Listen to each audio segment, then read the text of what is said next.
Assalamualaikum warahmatullahi wabarakatuh. Menyebar di media sosial caption tentang tahun baru, bahwasanya kata mereka umat muslim yang ikut merayakan tahun baru akan berubah menjadi 3 agama. Karena apa yang mereka lakukan menyerupai perbuatan 3 agama. Di antaranya lonceng menyerupai agama Nasrani, kembang api menyerupai agama Majusi, dan trompet menyerupai agama Yahudi. Jadi kalau niup trompet, nanti yang niup trompet agamanya berubah menjadi Yahudi begitu. Ini agak sedikit menggelikan sebetulnya. Berarti malaikat Israfil agamanya Yahudi ya, karena dia niup trompet misalnya. Ini perlu ada pencerahan sebetulnya. Saya tidak hendak menghukumi, karena perkara ini adalah perkara yang tidak harus dihukumi sebetulnya. Kita harus betul-betul memahami. Ada banyak betul perkara yang tidak perlu dipertanyakan apa hukumnya. Dan tidak perlu kita berusaha mencari dalil untuk menghukum-hukuminya. Jangan. Karena itu bukan kapasitas kita. Dan itu membuang-buang waktu sebetulnya. Dan justru akan mendorong kita kepada cara beragama yang ghulu, yang berlebih-lebihan, tidak proporsional lagi. Mengapa saya sampaikan sedemikian rupa? Dikarenakan Rasulullah SAW telah mengingatkan kepada kita semua, ada banyak sekali perkara di dunia ini yang tidak dihukumi oleh Allah. Rasulullah SAW telah bersabda, Ma ahallallahu fi kitabihi fahuwa halal. Apa saja yang Allah halalkan dalam kitabnya, maka dia adalah perkara yang pasti halal. Wa ma harrama fahuwa haram. Dan apa saja yang diharamkan oleh Allah, artinya sesuatu yang dijelaskan, ditegaskan, disebutkan haram, fahuwa haram, maka perkara itu pasti keharamannya. Wasakata an asya, dan Allah mendiamkan banyak sekali perkara. Fahuwa afiyah, dan perkara yang dimaafkan Allah ini, perkara yang didiamkan Allah ini adalah perkara yang dimaafkan. Jadi maksudnya begini, Nabi coba ingin menyadarkan kita dan mengingatkan kita semua, setelah ada kepastian sesuatu yang halal dan haram yang disebutkan dalam kitab Allah, maka ada perkara yang ketiga. Jadi perkara yang Allah diamkan. Tidak Allah katakan pasti halal, tidak juga Allah katakan itu haram. Maka ini kata Nabi adalah rahmat dari Allah. Fahuwa afiyah, itu adalah perkara yang dimaafkan. Kita mau laksanakan monggo, enggak juga yang enggak apa-apa. Perkara yang dimaafkan bagi kita semua. Dan tidak perlu dihukum-hukumi oleh kita. Nah, betapa banyak manusia yang sengaja menghukum-hukuminya atau mencari-cari hukumnya. Nah, terkait dengan ini sudah ada juga peringatannya. Surah Al-Maidah ayat yang ke-101. Allah Subhanahu wa taala telah berfirman, Ya ayyuhalladzina amanu la tas'alu an asya. Wahai orang-orang yang beriman, kata Allah, kalau memang benar-benar beriman nih, jangan kalian menanya-nanyakan. Janganlah kalian mempertanyakan. Janganlah kalian bertanya an asya, akan perkara-perkara yang sengaja didiamkan oleh Allah. Tidak dikatakan haramnya, tidak disebutkan tentang halalnya, tidak perlu ditanya-tanyakan. In tubdalakum tasukum. Seandainya perkara tersebut diterangkan kepada kalian semua, justru akan memberatkan kalian semua. Jadi ini memang Allah Subhanahu wa taala Maha tahu bahwasanya bakal ada nih, terutama di akhir zaman, ada orang dikit-dikit nanya hukum, dikit-dikit nanya hukum. Banyak betul bertanya. Dikit-dikit berhukum, dikit-dikit berhukum. Dan ada orang yang begitu arogannya, dan menurut saya sih begitu sombong dan takaburnya, dikit-dikit bilang haram, dikit-dikit bilang haram. Ini bakal ada nih. Maka Allah yang Maha tahu telah mengantisipasinya dengan firman-Nya. Ya ayyuhalladzina amanu la tas'alu an asya. Wahai orang-orang yang beriman, janganlah kalian suka bertanya-tanya dan mempertanyakan perkara yang sengaja didiamkan oleh Allah Subhanahu wa taala dan tidak perlu mencari-cari hukum-hukumnya. Tidak perlu sengaja menghukum-hukuminya maksudnya. Tidak perlu sengaja menghukum-hukuminya. Makanya Rasulullah sallallahu alaihi wasallam telah bersabda, "Inna a'zamal muslimina jurman." Sesungguhnya orang muslim yang paling besar dosanya, atau di antara dosa besar yang juga dilakukan oleh seorang muslim adalah man sa'ala an syai'in lam yuharram. Adalah orang yang suka bertanya tentang perkara sesuatu yang didiamkan. Man sa'ala an syai'in. Orang yang suka nanya-nanya perkara yang didiamkan Allah, perkara yang mulanya tidak dihukumi, lalu dia bertanya-tanya, lam yuharram, ini perkara yang tidak diharamkan pada awalnya, maka fahurrima min ajli mas'alatihi. Lalu perkara ini jadi haram gara-gara pertanyaannya.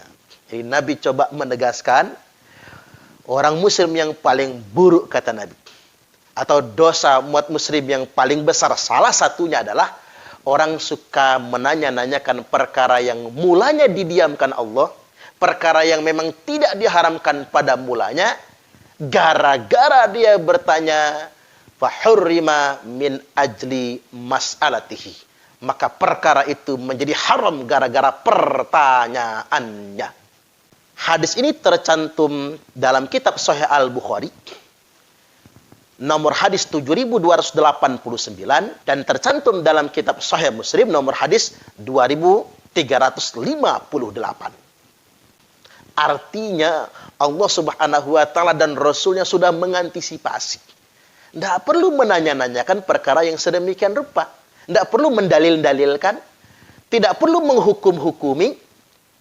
Ya, perkara yang tidak disebutkan haramnya berarti itu adalah perkara yang dimaafkan. Yang mau lakukan silakan, yang enggak juga ya enggak jadi masalah. Kemudian ada satu lagi nih. Ada caption yang di-share di media sosial. Tahun baru adalah hari raya orang kafir. Lalu mengutip sabda Nabi, "Man tashabbaha biqaumin fahuwa minhum." Barang siapa yang menyerupai suatu kaum, maka termasuk golongan mereka. Ya, ini juga namanya ngedalil-dalil. Ini dalil cocokologi. Padahal dalil ini bukan terkait dengan itu. Ilat dalil ini adalah menyerupai pada sesuatu yang terlarang. Jadi saya juga perlu menyampaikan bahwasanya jangan sampai satu dalil menjadi multifungsi. Untuk semua fatwa hanya menggunakan satu dalil. Kehati-hatian dalam berdalil itu penting sekali sebetulnya. Jangan sampai kita melampaui batas akan ini semua. Saya ambil contoh. Kalau pada atribut yang mubah, kemudian karena dipakai oleh orang non-muslim, kemudian jadi haram, ya ini bahaya. Saya ambil contoh yang sederhana saja. Koko. Baju koko itu kan yang biasa dipakai oleh muslim di Indonesia ini, tidak berasal dari Nabi, tidak juga berasal dari Arab, tapi itu kan berasal dari Cina. Maka lantas kemudian kalau orang Cina pakai koko, lantas kemudian kalau orang muslim sholatnya pakai koko, jadi tidak sah begitu. Karena menyerupai suatu kaum.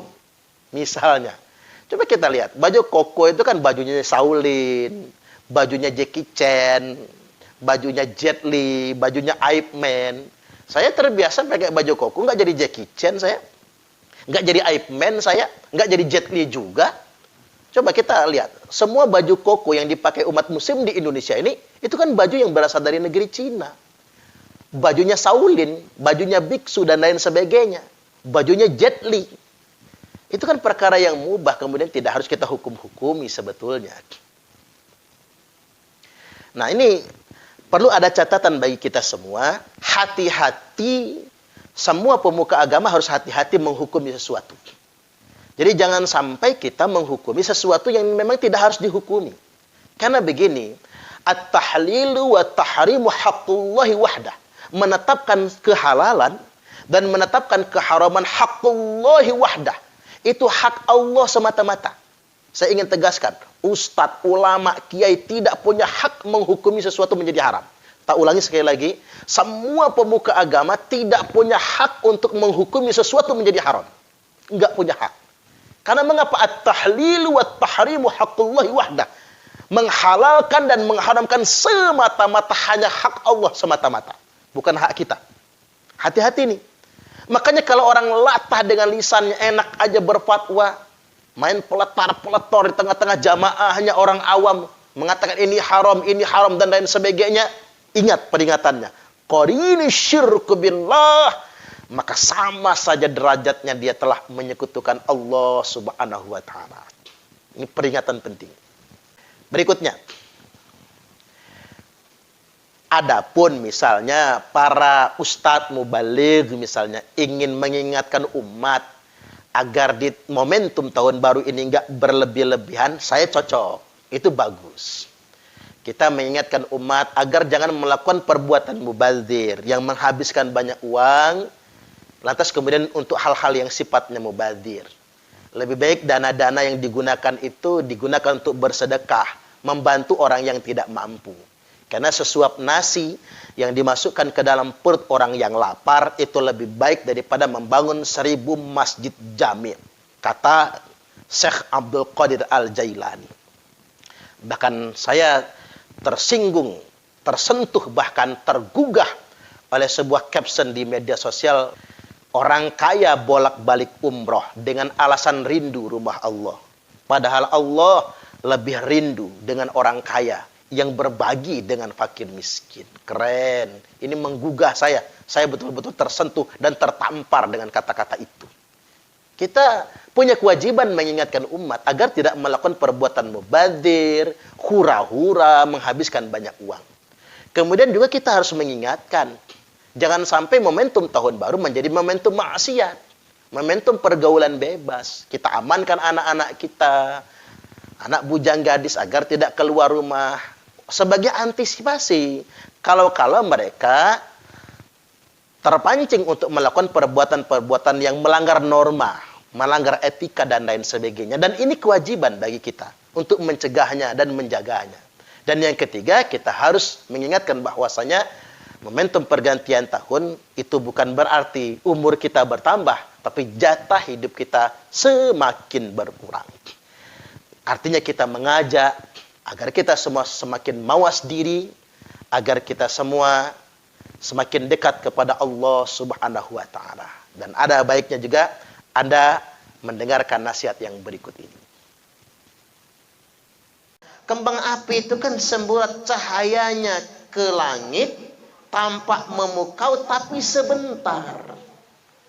Tak ulang lagi, kembang api itu semburat memancar ke arah langit, tampak sangat memukau tapi hanya sekejap saja.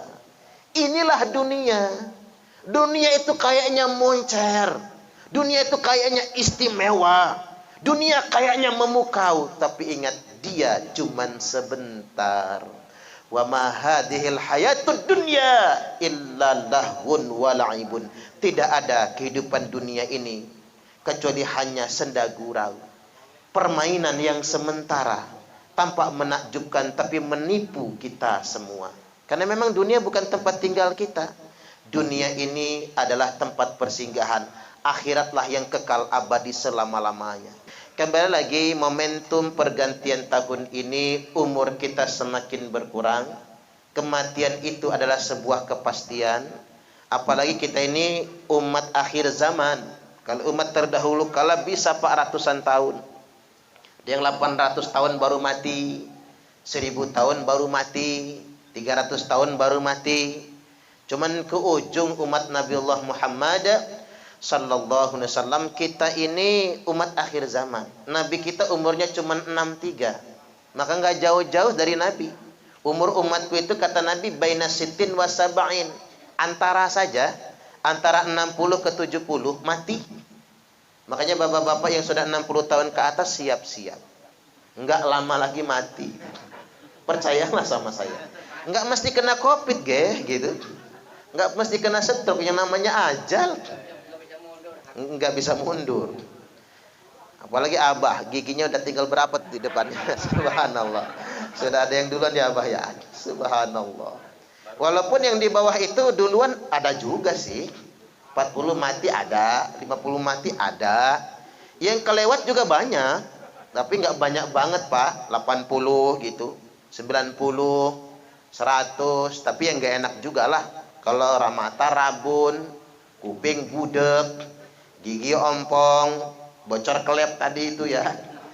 Rasa-rasa kayaknya anak cucu nggak ikhlas lagi ngurusnya itu. Udah ngedoa aja kapan matinya. Saya pernah, Pak, dipanggil ke Geraha Husada sana ya, Geraha Husada, suruh nguruqyah. Udah umur 90 tahun, sakit di sana.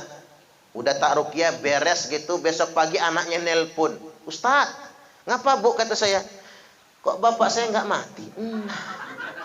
Berarti ruqyah tadi malam suruh mati. "Woi Bu, saya ini bukan malaikat Israel. Ibu salah ngundang," kata saya. "Mestinya yang ibu undang Israel." Enggak, kata orang-orang kalau habis ruqyah cepat matinya. Astagfirullahaladzim, ngarep, Pak. Makanya bapak-bapak jangan kelamaan hidupnya ya, Pak ya. Takut dia ruqyah sama anaknya. Salah niat ngeruqyahnya itu. Kata saya, "Puk, mohon maaf, saya bukan Israel. Saya berdoa, saya ruqyah, dibersihkan kalau ada susuknya." Kan begitu, Pak. Kalau dia pernah ngilmu sebagainya. 2 hari kemudian meninggal dunia, betul. Tapi salah dia WA saya. Apa isi WA-nya? "Alhamdulillah Ustadz, makasih ya, bapak saya sudah mati." Ya mbok, ya jangan alhamdulillah. Inna lillahi wa inna ilaihi raji'un. Itulah makanya jangan hidup kelamaan, Pak. Anak-anak ngarep betul nantinya. Bapak Ibu hadirin wal hadirat rahimakumullah, dunia cuman sementara dan kita cuman singgah. Wa ma hadhil hayatud dunya illa lahun wa la'ibun. Tidak ada kehidupan dunia ini, kata Allah, illa lahun wa la'ibun, kecuali cuman senda gurau dan permainan saja. Dunia ini adalah tempat persinggahan, akhiratlah yang kekal abadi selama-lamanya. Makanya Bapak Ibu jangan ngejar dunia. Saya ini punya rumus dari kiai saya, Pak. Sampai sekarang saya pegang. Dunia ini kalau udah urusan dunia nasib. Orang jadi presiden itu nasib, bagian. Nasib itu bahasa kitanya bagian. Orang bagiannya beda-beda, nggak sama, betul nggak kira-kira? Jadi kita ini kerja sekedar ikhtiar sajalah. Orang politik berpolitik ya sekedar ikhtiar saja. Orang usaha bekerja sekedar ikhtiar karena kewajiban. Sama kayak sholat. Mengapa kita sholat? Karena wajib. Apakah orang sholat pasti kaya? Belum tentu. Karena orang miskin, orang rajin sholat tapi miskin juga banyak. Orang nggak sholat tapi kaya juga banyak. Ya Pak, ya Pak. Karena nggak mesti, Bapak Ibu, jangan salah akidah. Nanti kita ngomong sama tukang semir sepatu, nyemir di depan masjid. "Mas, berapa penghasilan lo sehari?" 10.000. "Coba Mas, sampean sholat, kan nyemir depan masjid. Besok-besok nih rezeki lo bukan 10.000 tapi 50.000. Sholat tukang semir." Begitu sholat tukang semir, besok sholat rezeki jadi 5.000. Hari kedua 5.000. Hari ketiga 5.000. Hari keempat enggak laku sama sekali. Enggak ada yang nyemir. Protes dia sama kita. Kata, "Bapak, kalau gua rajin sholat rezeki 50.000. Ini mah boro-boro. Gara-gara sholat rezeki jadi 5.000. Salah niatnya. Sama kayak bekerja. Apa iya kalau orang peras keringat banting tulang pasti kaya? Belum tentu. Mengapa kita sholat? Karena kewajiban. Mengapa bapak-bapak nyambut gawe dari pagi berangkat pulang sore nyari nafkah? Karena kewajiban. Karena kalau kita berpangku tangan, dosa. Allah nggak suka dengan yang berpangku tangan. Tapi ingat, masalah banyak atau tidaknya rezeki itu nasib, bagian. Makanya benar dalam Al-Quran itu, wa annahu huwa adhaka wa abka, wa annahu huwa amata wa ahya, wa annahu khalaqaz zawjaini dzakara wal untha. Loncat ayat ke-48, wa annahu huwa aghna wa aqna. Sesungguhnya Allah menciptakan tawa dan tangis. Allah menciptakan mati dan hidup. Allah menciptakan laki-laki dan perempuan. Allah menciptakan kaya dan salah. Ini kita kejebak nih Bapak Ibu. Wa annahu huwa aghna wa aqna. Sesungguhnya Allah menciptakan kaya dan cukup. Karena masalah hidup manusia bukan tidak kaya, tapi tidak cukup. Setuju nggak kira-kira?